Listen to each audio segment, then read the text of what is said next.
Demetrius, you're in the position now that Liam Williams was in about half an hour ago. We could hear you answering those questions next door for the media. What sort of things were they asking you? You know, about the division, you know, people in the division. What about Charlo? What about Canelo, Triple G?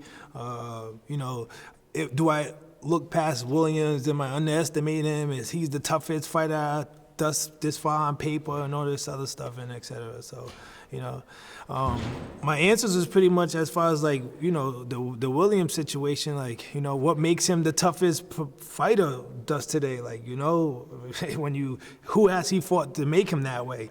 But if you know, everybody I fight is tough. Everybody that steps into the ring at this level is tough. So, I mean, I just don't get how tough he is, you know, but until I get in there for myself, and he takes these things, and at the end, after I whoop him, I'm like, yeah, you was a tough man. I don't know how you took a beating like the way you took a beating, but you are a tough motherfucker. You know what I'm saying? You took a beating, bro. That is tough, I guess, right? Like, whew, my hat goes off to you. I would have quit a long time ago if I was getting hit with shit like that. I think one of the things that Liam was saying as well, you know, they're asking you, is he the toughest fighter you've ever faced? And you say he's not. You know, we don't know until you get in there on Saturday night. But he's certainly not being overlooked. You're not overlooking him, are you? Nah, of course not. You know, I don't overlook anybody that's trying to take my head off. Like, Williams is coming to make something of himself. He's a young, if he's strong, people say, or he's tough, people say. He's coming to make something of himself. He's coming here to beat me, to take what I have, you know what I'm saying? And so therefore, how can I underestimate anybody at that point? I think even before your last fight in Miami, we're sort of saying, you know, what do you need to do to go out there and make a statement and you know, show everyone that you're ready for these guys and ready for these big fights. And you went and did that against Luke Keeler in the first round. You knocked him down in the first round. So how do you build on a performance like that against Liam Williams on Saturday? Just going in and be myself. That's it. Just like I am every other fight, you know, be myself. And Williams, same thing. He's going to come out, and he's never been really in the ring with anybody like me.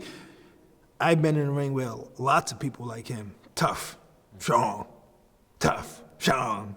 you know, tough, strong, you know what I'm saying? So, I mean, at the end of the day, what am I preparing for? Somebody that's tough and strong that's going to like bull their way in. At the end of the day, I got the, you know, I'm the most talented, crafty fighter out there. I can move, I'm never stationary, and I barely get hit.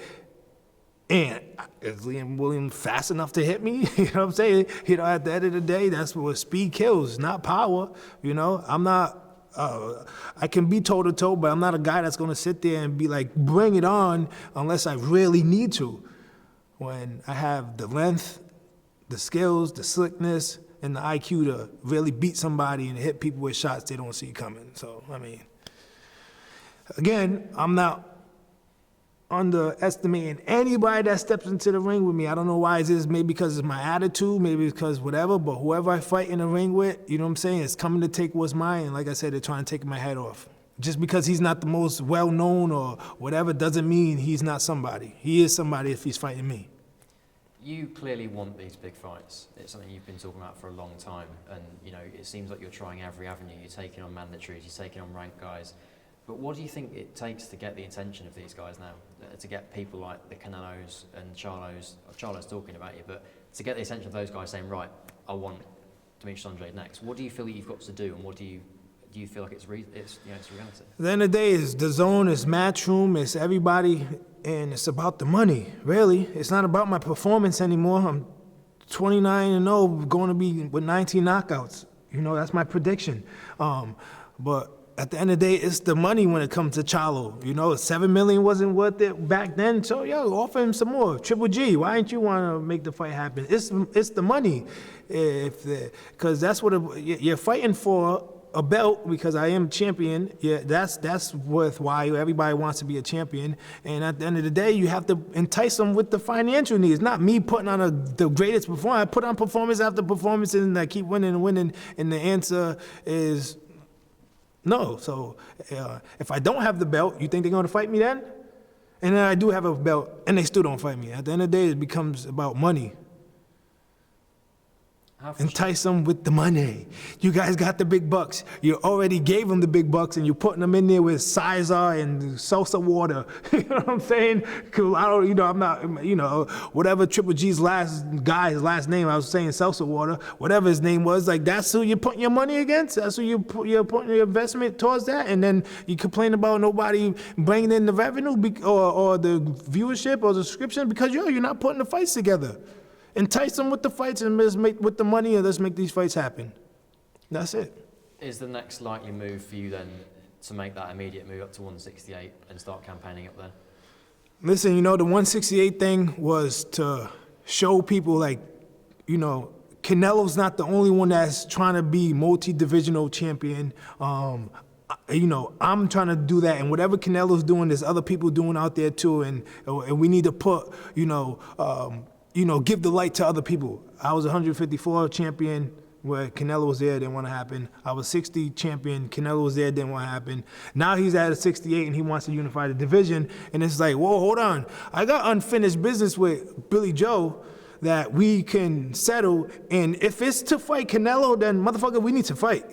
You know what I'm saying? So I'll go up to 160, fight Billy Joe, and the winner should be able to fight Canelo if that's the situation. I mean, what more can I do? Or go up to 175?